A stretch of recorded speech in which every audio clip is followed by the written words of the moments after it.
Alléluia. Gloire soit rendue à notre Seigneur Jésus-Christ de Nazareth.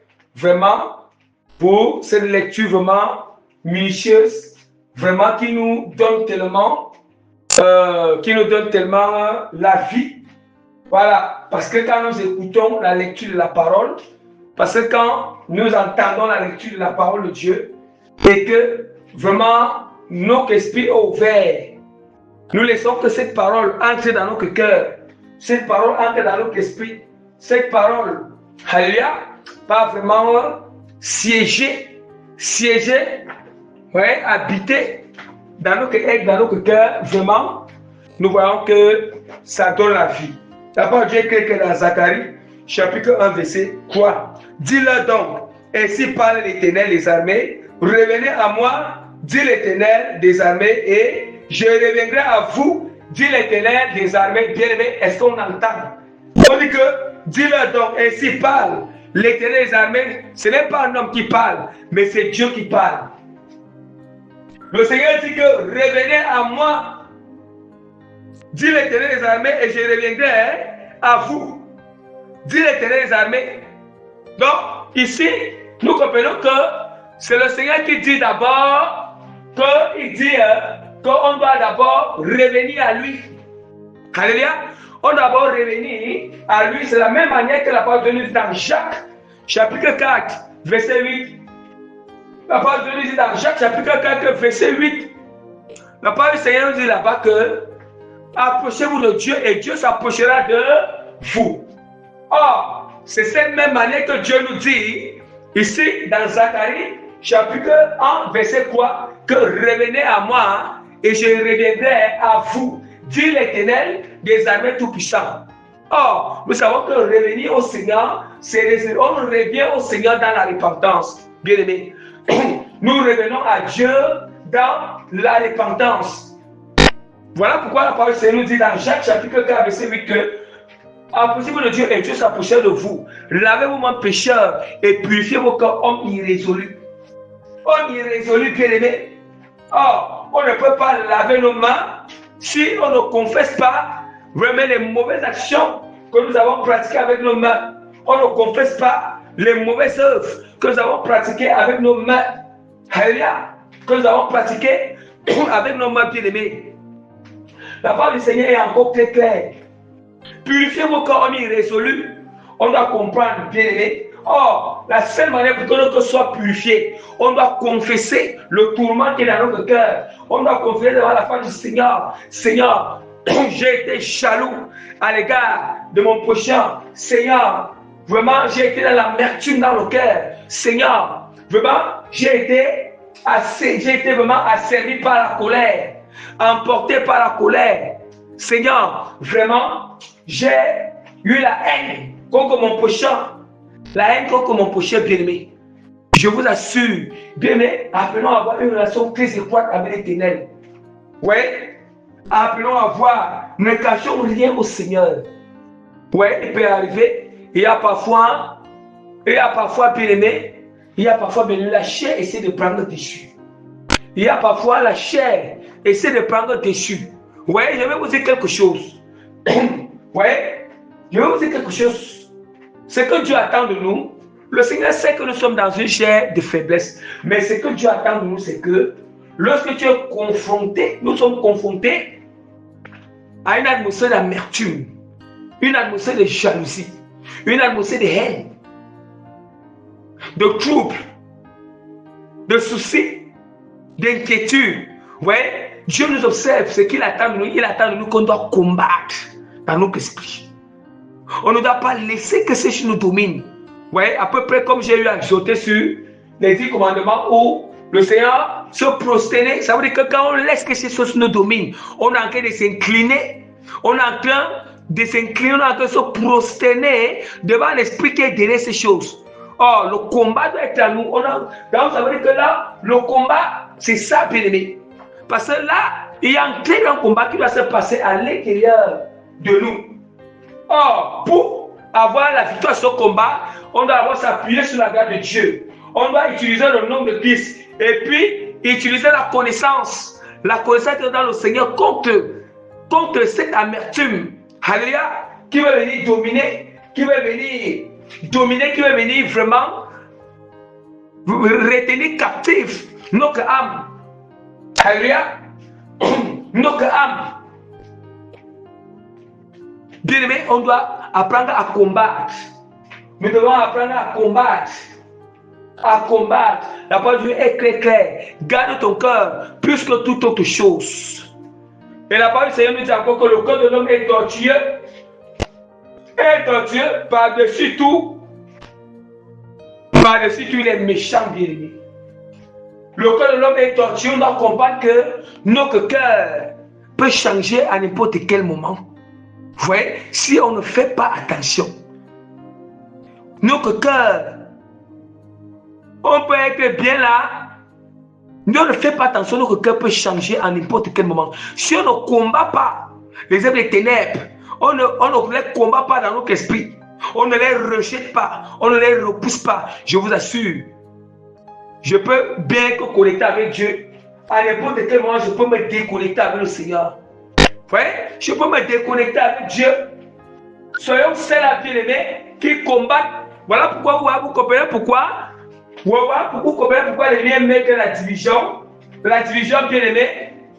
Et le calomnie mieux des chrétiens parce que l'ennemi aime toujours venir mettre des mauvaises pensées dans l'esprit des chrétiens à l'égard des autres.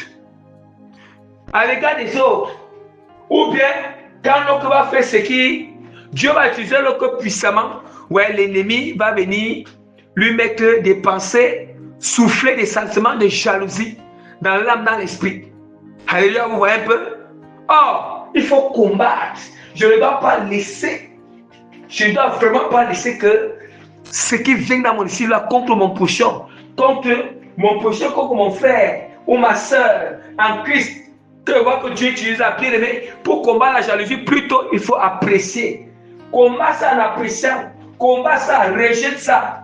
En appréciant, alléluia. En appréciant au Seigneur. En appréciant vraiment celui-là. En glorifiant Dieu, en disant que Seigneur bénit davantage cette personne. Vous voyez, ne laissons jamais. Combattons le péché. Combattons le mal dans notre cœur. Et voilà pourquoi, quand cela a eu lieu, on doit revenir à l'Éternel. Revenons au Seigneur dans la repentance. Dans la repentance. Revenons toujours à Dieu dans la repentance. C'est très important. C'est très important toujours revenir à l'Éternel. De toujours revenir vraiment à l'Éternel dans la repentance. Alléluia. C'est toujours très important. Bien-aimé, vraiment.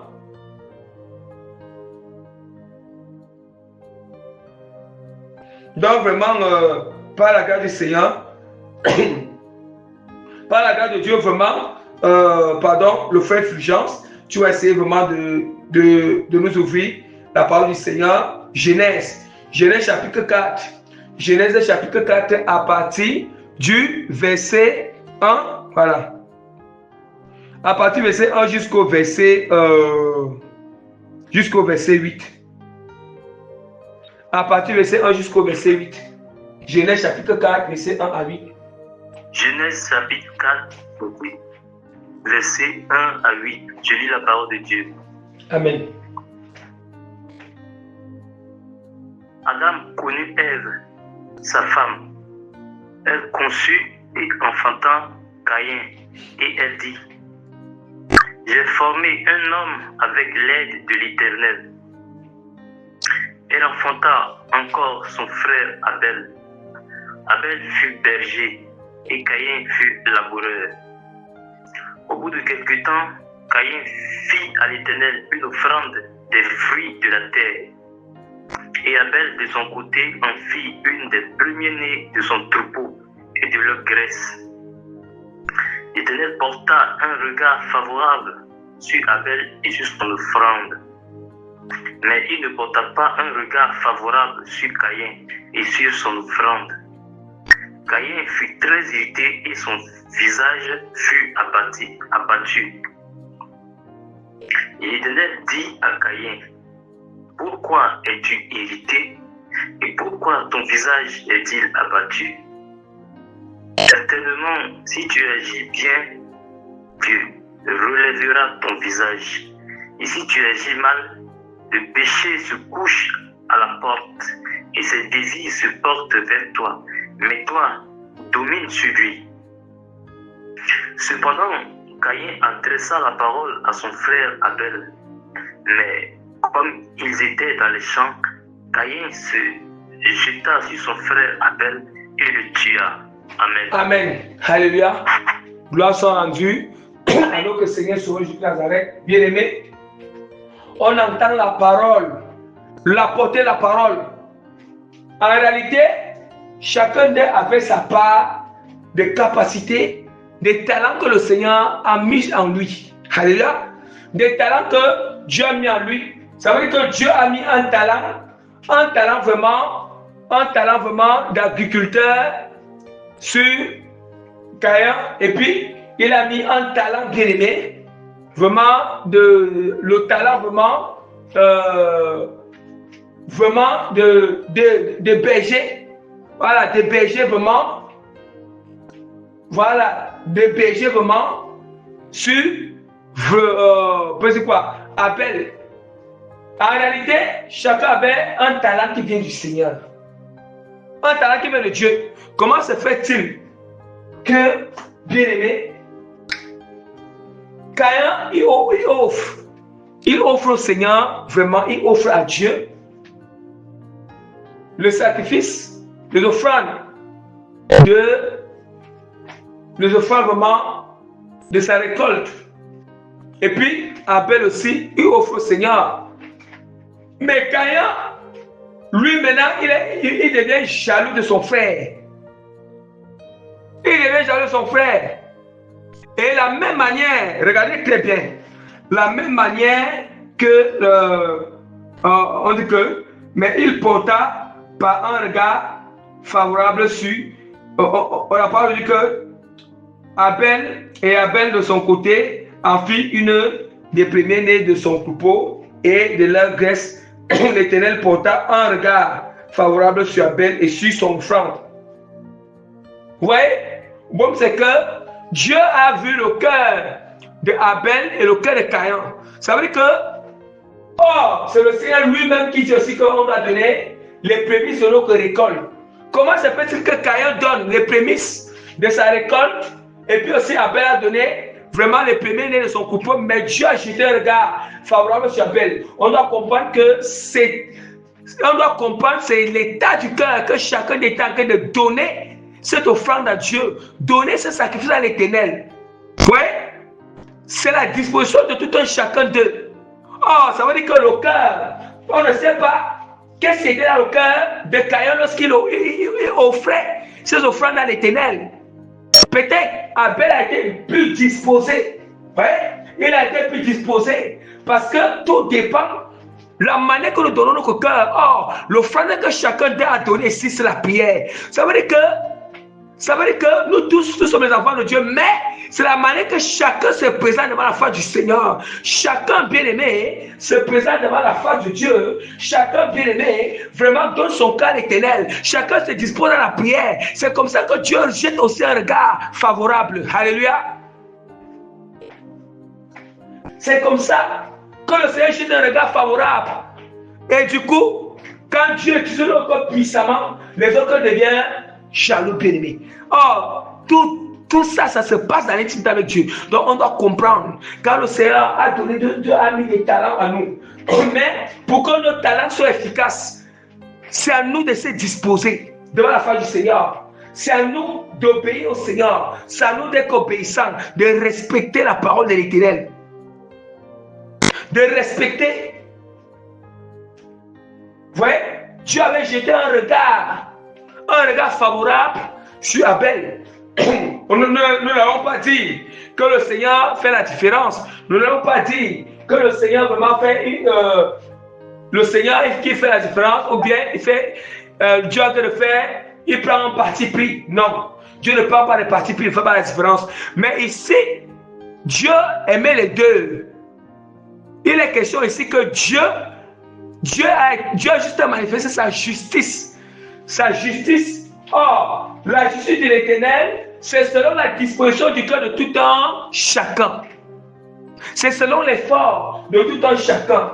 Nous comprenons qu'on ne peut pas offrir à l'Éternel.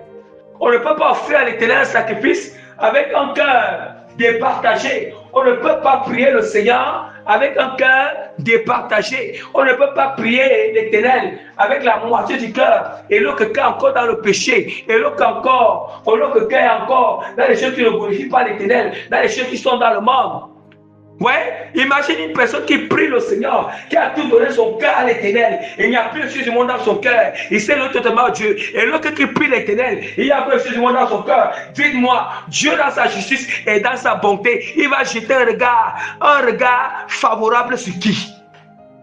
C'est de ça qu'on parle ici d'Abel et Caïn. C'est pas que Dieu a fait la différence entre Abel et Caïn. C'est Dieu qui a créé les deux. Et Dieu les aimait de la même manière. Le Seigneur les aimait de la même manière. Alléluia. Et Dieu même, regarde ce que Dieu dit. Et Dieu constate que, vraiment, il dit que, et puis maintenant la parole de Dieu nous dit que, et l'Éternel, et Caïn fut très irrité et son visage fut abattu. Son visage fut abattu malgré qu'il fut irrité. Regardez très bien. Regardez bien ce qu'on nous dit. Caïn fut irrité et son visage a été abattu. Ouais, comment Dieu est tellement amour. Même lorsque on se retrouve dans une atmosphère qui n'honore pas le Seigneur, lorsque bien aimé, on se retrouve dans une atmosphère qui n'honore pas Dieu, de jalousie, de haine, de colère. Lorsque ça commence, Dieu, il nous attire toujours l'attention. Le Seigneur nous attire. Et lorsqu'on dit que lorsque Caïn, il s'est retrouvé dans cette atmosphère d'irritation, il s'est retrouvé dans l'atmosphère d'irritation et son visage était abattu. On dit que, et puis on dit que l'Éternel dit à Caïn, pourquoi es-tu irrité? Et pourquoi ton visage est-il abattu? Certainement, si tu agis bien, tu relèveras ton visage. Vous voyez? Certainement, si tu agis bien, tu relèveras ton visage. Tu relèveras ton visage si tu agis bien. Donc Dieu nous dit que dans une atmosphère de haine, là nous sommes dans une atmosphère, nous sentons que on se retrouve dans une atmosphère d'amertume, une atmosphère de haine, une atmosphère de colère, une atmosphère vraiment de jalousie, une atmosphère vraiment de calomnie, de mensonge, une atmosphère de tout ce qui désire la chair qui n'oublie pas Dieu. Dieu dit qu'en ce moment-là, cherchons à agir selon sa volonté. Cherchons à agir selon sa parole. Or, pour agir, il est question ici que la volonté de Dieu doit venir combattre la volonté de la chair, doit venir combattre la volonté du diable qui est présent. Qui est présente autant pour moi. Ça doit venir combattre cette volonté-là maintenant. Et le Seigneur est très clair. Le Seigneur dit que certainement si tu agis bien, tu lèveras ton visage. Et si tu agis mal, le péché se couche à la porte. Le péché se couche à la porte et ses désirs se portent vers toi. Mais toi, domine sur lui. Est-ce qu'on entend? Est-ce qu'on nous-mêmes nous entendons? Le péché se couche à la porte. Quelle porte? Le péché se couche à la porte de notre cœur. Ça veut dire que si ces sentiments bizarres commencent en nous, dans notre âme, dans notre cœur, si on ne combat pas, si on n'agit pas bien, je vous assure, voilà comment on a déjà le péché couché à la porte. C'est en train de frapper, toc toc toc. Ça frappe à la porte. On dit que ces désirs se portent vers nous, bien-aimés. Bien-aimés. On dit que les désirs du péché se portent vers nous. Est-ce que nous comprenons bien? Nous comprenons? Le désir du péché se porte vers nous. Le péché est toujours couché à notre porte. La porte de notre cœur, le péché est toujours couché. C'est toujours là, bien-aimé. Le péché est toujours couché à la porte. Donc le péché là attend seulement que le péché est toujours couché à la porte de notre cœur. Et ces désirs sont toujours portés vers nous. Ça veut dire que ça attend juste que nous ouvrons la porte. Dès que nous ouvrons la porte, ça va y entrer. Le péché va entrer. Or, quand on parle de péché, on parle d'esprit impur, on parle du diable, on parle d'esprit impur, on parle des démons qui viennent toujours posséder les cœurs, des démons qui viennent toujours encore qui vient toujours quoi endurcir nos cœurs. Alléluia. Et couché à la porte. Le péché couché à la porte. Vous savez, avant, vous voyez comment Dieu est tellement puissant. Juste au début, quand on commande à ces choses, le Seigneur nous attire l'attention comme il a fait à Caïn. Mais Caïn n'a pas écouté la voix du Seigneur. Ouais. Caïn n'a pas écouté la voix de Dieu. Caïn n'a pas combattu. Et le Seigneur était clair. Il dit que le péché se couche à la porte et ses désirs se portent vers toi. Domine. Ouais, bien aimé. Le Seigneur dit quoi? Il dit quoi? Le Seigneur, il est très clair. Il dit que, et puis le Seigneur lui dit que, et ses désirs se portent vers toi, mais toi, domine sur lui. Mais toi, domine. Domine sur lui, c'est qui? Sur le péché. Mais toi, domine sur le péché. Bien aimé, ça veut dire que Dieu nous a donné le pouvoir. Le pouvoir, la capacité. Avec le nom puissant de Jésus-Christ. Bien aimé, on a toujours entendu que je vous ai donné tout le pouvoir de marcher sur les serpents et sur les scorpions. Bien aimé, ce pouvoir n'est pas seulement que il faut seulement qu'on lance sur le faux diable. Il faut seulement qu'on fait les combats sur eux. Non. Ce pouvoir, c'est aussi de dominer, bien aimé, le péché. De dominer la chair avec la puissance du nom de Christ. Alléluia. Il est question que la pensée, c'est ça, bien aimé. Vous comprenez pourquoi? On dit que nous péchons. On confesse toujours les péchés au niveau de l'esprit. Nous confessons toujours les péchés au niveau de l'esprit. Nous confessons toujours les péchés au niveau de l'esprit, le cœur, l'âme. Parce que c'est dans ces éléments que le péché entre. C'est dans ces éléments où le péché commence à être manifeste. Alléluia. Mais l'Éternel nous promet, le Seigneur nous promet, si on agit bien, on relèvera notre visage. En ce moment-là, on doit agir bien. Or, pour agir bien, on doit agir selon la volonté du Seigneur. La même année que, vous voyez, on doit agir selon la volonté de Dieu. Et le Seigneur nous dit vraiment dans Zacharie, tel que la parole de Dieu nous dit dans Zacharie, vraiment, au chapitre 1, verset quoi? Revenez, dit l'Éternel, revenez à moi et je reviendrai à vous. Donc ici, les questions vraiment, nous allons revenir à l'Éternel. On va se repentir. Nous allons nous repentir devant la face du Seigneur. Nous allons vraiment nous repentir devant la face de Dieu. Bien-aimés, si vraiment, bien-aimés, nous avons été bien-aimés, si nous avons été bien-aimés, si notre cœur, notre âme bien-aimée a été sur l'atmosphère, donc Caïn s'était prouvé bien-aimé. Caïn vraiment s'était prouvé. Bien-aimés, on doit relever notre visage dans la repentance. Nous devons relever notre visage dans la confession. Alléluia. Dans la confession, sans rien cacher à l'Éternel. Sans rien cacher à Dieu bien-aimé. Non. Bien-aimé, on peut cacher les choses aux hommes. Mais je vous assure, quand on arrive dans la présence du Seigneur, n'ayez jamais honte. Expose tout ton cœur. Expose. Bien-aimé, déjà Dieu voit derrière tout ton cœur. Dieu voit derrière toutes les pensées que tu mets. Dieu veut que toi-même tu exposes cela devant sa face. Ouais. C'est ce qui s'est passé avec Adam et Ève lorsqu'ils ont péché. Ouais. Le Seigneur, lui, il savait déjà qu'ils avaient à pécher. Or, voilà pourquoi le Seigneur avait posé la question à Adam. Il avait posé la question à Adam. Mais ce n'est la question que Dieu lui avait posée, ce n'est pas parce que Dieu, il n'était pas au courant qu'ils auraient à pécher. Mais parce que Dieu voulait que ce que Dieu attendait. Dieu voulait que Adam même reconnaisse. Or, quand c'était arrivé comme ça, il fallait que Adam et Ève, même pas de reconnaître, exposer cela devant la face du Seigneur. Mais ils se sont même cachés. Ouais, ils se sont cachés. Et puis ils ont attendu que c'est Dieu qui vient vraiment demander. C'est la même chose avec nous là. Quand nous savons qu'on a eu une mauvaise pensée dans le cœur, on a été dans une amertume des sentiments, de jalousie, de haine, des sentiments de haine. Ouais, parce que il y a tellement que le diable utilise beaucoup la jalousie au milieu chrétien. Il utilise beaucoup la jalousie. Parce que quand Dieu l'utilise puissamment, quand la lumière du Seigneur, on ne connaît pas bien, je vous ai dit, quand la faveur de Dieu est sur l'eau, il faut comprendre que ça dépend de l'intimité Comment chacun travaille avec le Seigneur. Hein? Donc, toutes ces choses, lorsque même si tu n'as pas manifesté, tu as eu ces choses dans le cœur, on doit tous les répartir devant la face du Seigneur. Alléluia. Nous devons toujours nous répartir devant la face de Dieu.